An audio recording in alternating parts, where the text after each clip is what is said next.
तो आइए आज आपको बहुत ही ज्यादा प्रचलित एवं पूर्ण सत्य आध्यात्मिक कहानी सुनाऊंगा जो कि बहुत ही ज्यादा रोचक भरी है। तो यह कहानी महालक्ष्मी के व्रत के पीछे की है एवं क्यों करते हैं यह व्रत और क्या लाभ है इस व्रत से। तो कृपा करके चैनल को सब्सक्राइब करने का कष्ट करें ताकि ऐसे ही अचंभित एवं पौराणिक कहानियां सबसे पहले आप तक पहुंचे। धन्यवाद। तो सुनिए। सबसे पहले प्रातः काल में स्नान आदि कार्यों से निवृत्त होकर व्रत का संकल्प लिया जाता है। व्रत का संकल्प लेते समय निम्न मंत्र का उच्चारण किया जाता है। करिष्ये महालक्ष्मी व्रत में त्वत्पराया तद्विधिनेन में यातु समप्तिन स्वत्प्रसादत, अर्थात हे देवी मैं आपकी सेवा में तत्पर होकर आपके इस महाव्रत का पालन करूंगा। आपकी कृपा से यह व्रत बिना विघ्नों के परिपूर्ण हो सी कृपा करें। यह कहकर अपने हाथ की कलाई में बना हुआ डोरा बांध लें जिसमें 16 गांठें लगी हों। बांध लेना चाहिए। प्रतिदिन आश्विन मास की कृष्ण पक्ष की अष्टमी तक यह व्रत किया जाता है और पूजा की जाती है। व्रत पूरा हो जाने पर वस्त्र से एक मंडप बनाया जाता है। उसमें लक्ष्मी जी की प्रतिमा रखी जाती है। श्री लक्ष्मी को पंचामृत से स्नान कराया जाता है और फिर उसका 16 प्रकार से पूजन किया जाता है। इसके बाद व्रत करने वाले उपवासक को ब्राह्मणों को भोजन कराया जाता है और दान दक्षिणा दी जाती है। पूजन सामग्री में चंदन, ताल पत्र, पुष्पमाला, अक्षत, दूर्वा, लाल सूत, सुपारी, नारियल तथा नाना प्रकार के भोग रखे जाते हैं। नए सूत 16 से 16 की संख्या में 16 बार रखा जाता है। इसके बाद निम्न मंत्र का उच्चारण किया जाता है।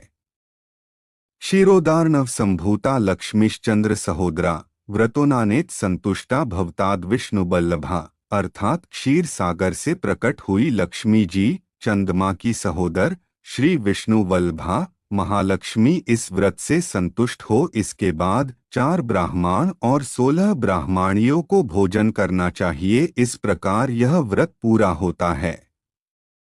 इस प्रकार जो इस व्रत को करता है उसे अष्ट लक्ष्मी की प्राप्ति होती है। 16वें दिन इस व्रत का उद्यापन किया जाता है। जो व्यक्ति किसी कारण से इस व्रत को 16 दिनों तक न कर पाए वह 3 दिन तक भी इस व्रत को कर सकता है। व्रत के 3 दोनों में प्रथम दिन, व्रत का 8वां दिन व व्रत के 16वें दिन का प्रयोग किया जा सकता है। इस व्रत को लगातार 16 वर्षों तक करने से विशेष शुभ फल प्राप्त होते हैं। इस व्रत में अन्न ग्रहण नहीं करना चाहिए। केवल फल, दूध, मिठाई का सेवन किया जा सकता है। अब आपको व्रत की पीछे की बड़ी ही रोचक भरी कहानी सुनाऊंगा। तो सुनिए। प्राचीन समय की बात है कि एक बार एक गांव में एक गरीब ब्राह्मण रहता था। वह ब्राह्मण नियमित रूप से श्री विष्णु का पूजन किया करता था। उसकी पूजा भक्ति से प्रसन्न होकर उसे भगवान श्री विष्णु ने दर्शन दिए और ब्राह्मण से अपनी मनोकामना मांगने के लिए कहा। ब्राह्मण ने लक्ष्मी जी का निवास अपने घर में होने की इच्छा जाहिर की। यह सुनकर श्री विष्णु जी ने लक्ष्मी जी की प्राप्ति का मार्ग ब्राह्मण को बता दिया। मंदिर के सामने एक स्त्री आती है जो यहाँ आकर उपले थापती है। तुम उसे अपने घर आने का आमंत्रण देना।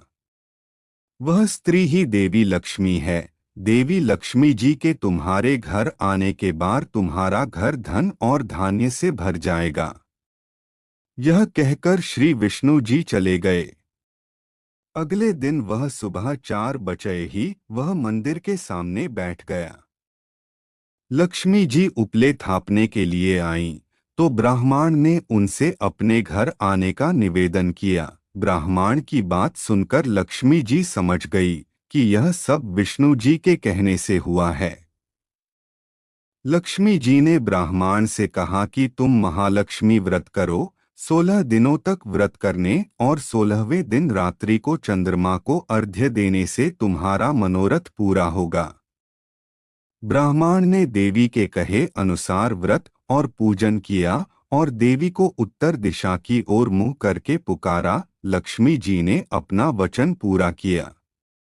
उस दिन से यह व्रत इस दिन उपरोक्त विधि से पूरी श्रद्धा से किया जाता है। जय मां महालक्ष्मी। अब आपको एक और बहुत ही ज्यादा प्रचलित एवं पूर्ण सत्य व्रत की कहानी सुनाऊंगा, जो कि बहुत ही अच्छा रोचक भरी कहानी है। तो कृपा करके चैनल को सब्सक्राइब करने का कष्ट करें। धन्यवाद। तो सुनिए।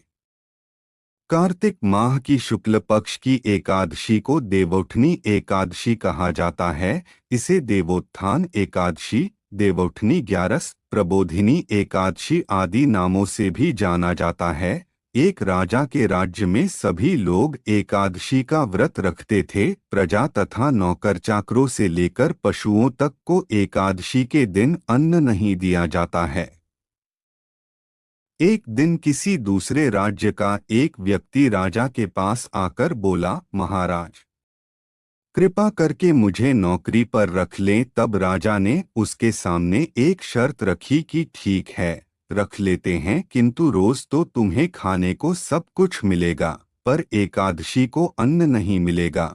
उस व्यक्ति ने उस समय हाँ कर ली, पर एकादशी के दिन जब उसे फलाहार का सामान दिया गया तो वह राजा के सामने जाकर गिड़गिड़ाने लगा, महाराज, इससे मेरा पेट नहीं भरेगा, मैं भूखा ही मर जाऊंगा, मुझे अन्न दे दो।